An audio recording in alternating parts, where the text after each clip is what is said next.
A lot has been said on social media, in press conferences by some of the players, coaches, and Lamar Jackson himself about him being given more freedom to make checks at the line of scrimmage, to call audibles, if you will. I would kind of spin it a little bit more and say he's being given more responsibility. And that just may be the difference in the offensive coaching staffs. I suspect that's the majority of it. But with that, related to it is something that I heard today. It was Lamar's comment about not wearing a wristband, at least following Wednesday and Thursday's initial two practices. I think Lamar said something like, "Coach Monken wants us to call it and haul it," which was a cool way to put it. I completely expect other people to use that saying at some point, specifically high school coaches. But in any case, some mention of the Dolphins game in 2022 has also been made by a lot of fans in terms of Lamar having the ability to change plays at the line of scrimmage. I don't doubt that, to be honest with you.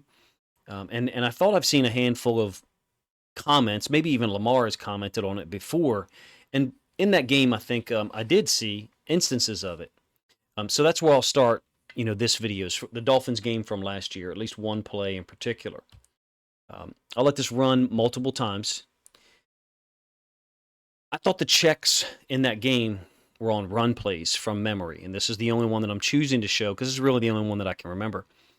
But I think the checks were more so directional. And so what I mean by that is the play call was hard coded, in this case, toss. And Lamar had to look at the defense pre-snap and then run the play, but pick the side where you ran it to. Now, it could be, based on where the nickel defender is.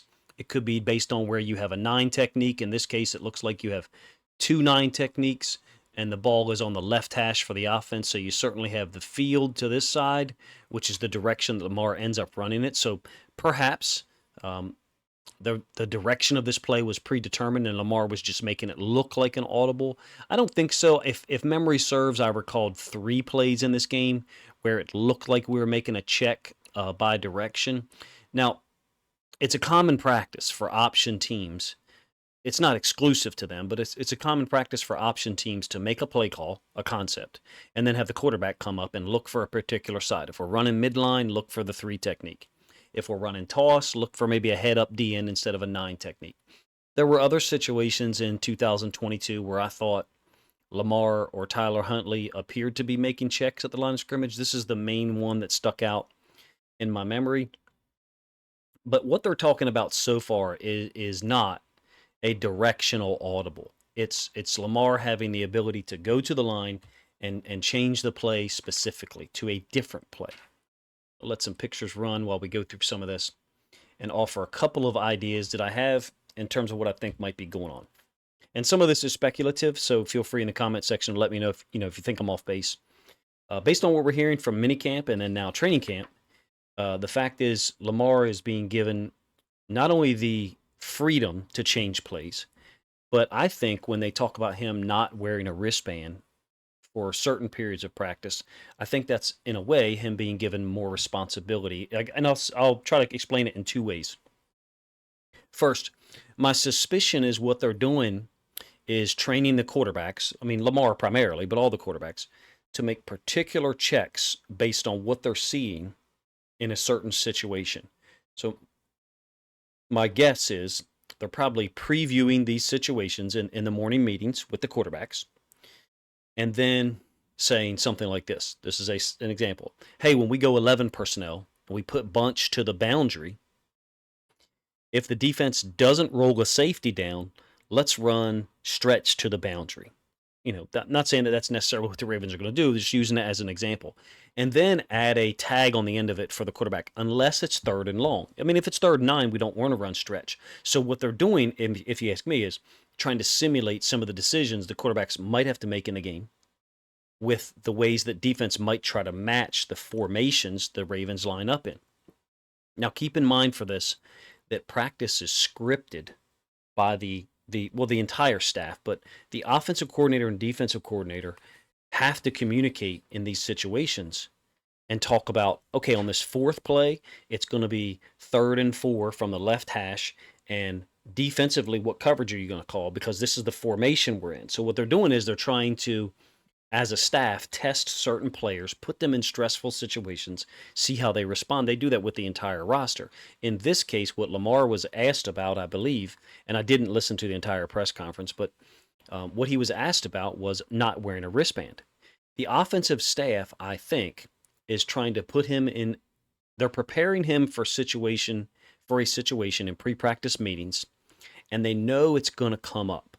Now, the interesting part or the neat part as a coach is when you plan the practice, whether you're the quarterback's coach, the offensive coordinator, the head coach, you know specifically when that's going to come up. Let's say that situation that they've prepared the quarterbacks for is going to come up on the 5th play and the 11th play in team. And just so you know, I refer to team, that's 11 on 11. And then it's going to come up one more time in 7 on 7, or what I would refer to as pass skelly. So if you believe my assertion that one of the reasons he's not wearing a wristband, well, he actually said this, I believe, is to force him to memorize the playbook, memorize the terminology, and not be able to look at the wristband while he's calling the play. That's one reason for it. I feel like that's obvious. And it seems like he's got a really good handle on it. Some people have been out there like, well, Todd Monken's got a simplified playbook right now. I don't believe those things because to me, that's like taking one step towards saying something like, well, Lamar needs a simplified playbook. I just don't believe those things are not things I believe. I just haven't seen evidence of it. In my opinion, what they're doing is forcing him to speak a different language without having the supports in place on the field. The supports would be in place in the morning meetings. The supports would be in place with him communicating. What they probably will do, and I've seen this done with high school kids, is practice the play calls in the meetings. So the quarterbacks have to recite the play call in the meeting. So when they get out on the field, they feel supported and they can be confident with their call. That's not the first time that day that they've said the entirety of the play call. Hopefully that makes sense. I don't believe we have an offensive coordinator in Todd Monken, however, who's going to give you an elongated play call like some of the Gruden guys and others. If you believe my assertion, getting back to my initial assertion, I think another thing that they're doing is they're testing Lamar and the quarterbacks to see what they will recognize out on the field and what they'll recall. And maybe there'll be a 4th instance of ball on the hash, 11 personnel, bunch into the boundary, but it'll be a 3rd and 8. And Monken and McDonald will have already coordinated, hey, they're going to roll the strong safety up into the boundary. Or excuse me, they're not going to roll the strong safety up into the boundary. So that would be an opportunity for Lamar to make that stretch call, which again is a completely fabricated situation that I use to just try to make my point. But it's 3rd and 8, so they don't want the quarterback to check into that automatic play. And what you would do when you're scripting it, when you have a starting quarterback like Lamar Jackson, a clear starting quarterback, is you would script it to where he has probably 2 or 3 of those opportunities, and then the backup has 1 or 2. And depending on how many plays they run throughout the course of the day. One of the advantages, if you ask me, for where the offense is going this year, is I'm sure the pace is going to be accelerated. There's already been information put out there about that. So you're going to run more plays in games, and you're probably going to run more plays in practice, is my suspicion. Having the ability to check will certainly help the entire offense. The specific scenario I described is one that I made up: 11 personnel bunch to the boundary. See if they roll a strong safety or a nickel, down to the boundary, because typically you're going to set the nickel defender to the field. In the past, I would say there probably wasn't enough time left on the play clock for Lamar to even make a check. That's my suspicion. But I think we all know that. Maybe also the staff didn't trust the quarterbacks to do so. Now, I don't think that's a Lamar thing. That just may be the way the offense is installed was installed by Greg Roman and the other guys who were responsible for it. I suspect that it just wasn't built into the practice schedule to test the quarterbacks in the same way.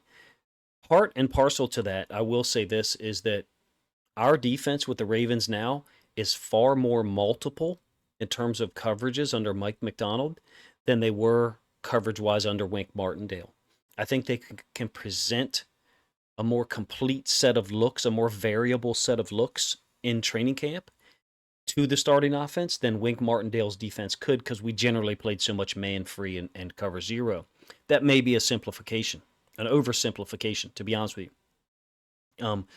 I just suspect it wasn't built into the practice schedule before. My gut instinct tells me that the reason why Lamar doesn't have a wristband and the accelerated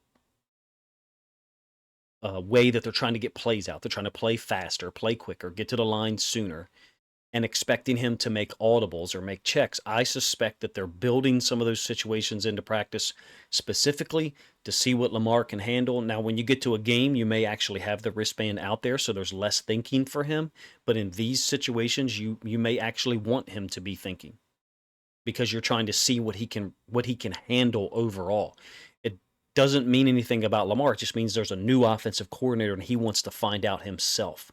He's not going to take Harbaugh or T. Martin's word for it. He's going to find out himself and put him to the same test that he's put other quarterbacks to in the NFL. That's the way that I see it. And just to see what Lamar can handle and keep running smoothly. In my opinion, it's the same way you train offensive linemen to deal with certain stunts, the same way you train wide receivers or tight ends to read coverages and then adjust their routes. In this case, teaching the quarterback to recognize certain situations strategically, building it into the practice schedule.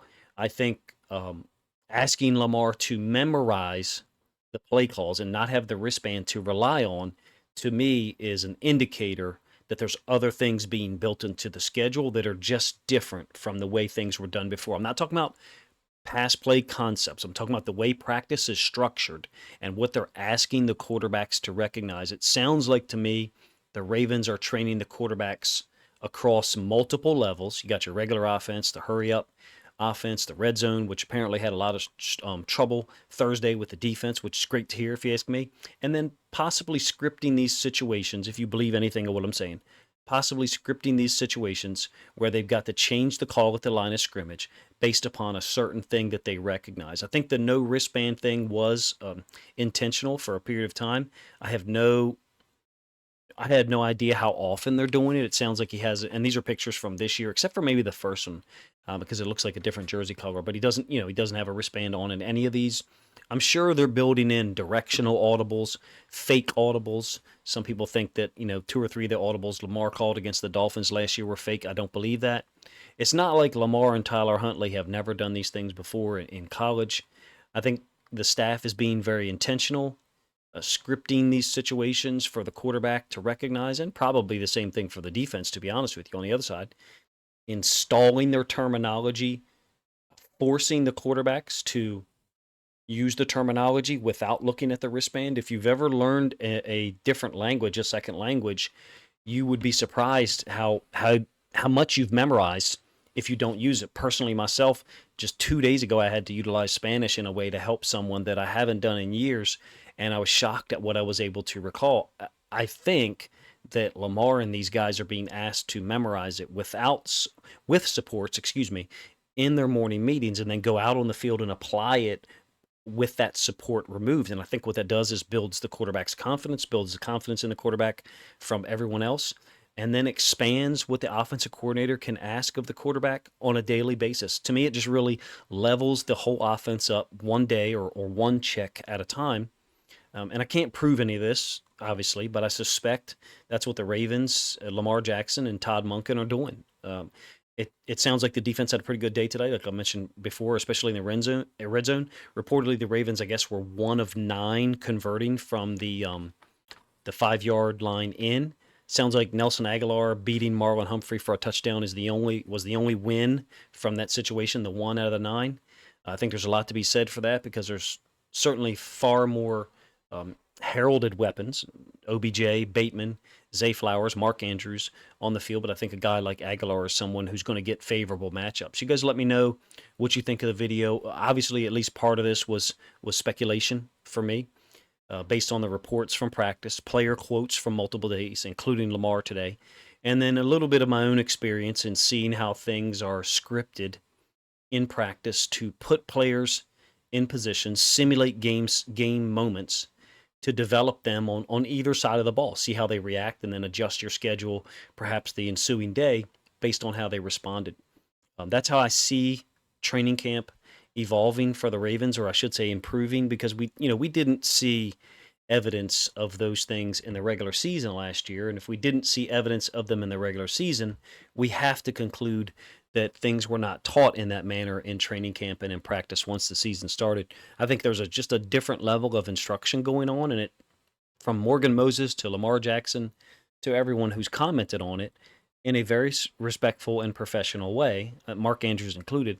They have used the word teacher for Todd Monken and the other guys on the staff as well. I'm sure they've fallen in line with that approach. That's the way I look at it. Being a teacher, special ed teacher, math teacher myself, is that you're there to instruct, and it seems like a higher level of instruction is occurring right now, and it starts with what they're asking of Lamar Jackson. Because if he wants to have the freedom, and I think he does, in the regular season, then he's got to show that he'll be responsible with it. And I do suspect that Todd Monken and them are putting him to the test on a daily basis by challenging him with different looks from the defense that are scripted and organized so that the coaches can understand immediately whether the quarterback recognized what he should have done pre-snap in terms of changing the play or not. You guys let me know what you think of the video. It's kind of difficult to get out training camp content when you're not there at all. So this was my attempt to try to talk about something that I have a suspicion about, but obviously can't prove. Appreciate you guys' time. If you enjoyed the content, please let me know in the comment section. I'd appreciate some feedback. And then if you think other Ravens fans would enjoy this content, please consider grabbing a link to this and sharing it out on social media to help this content get more reach.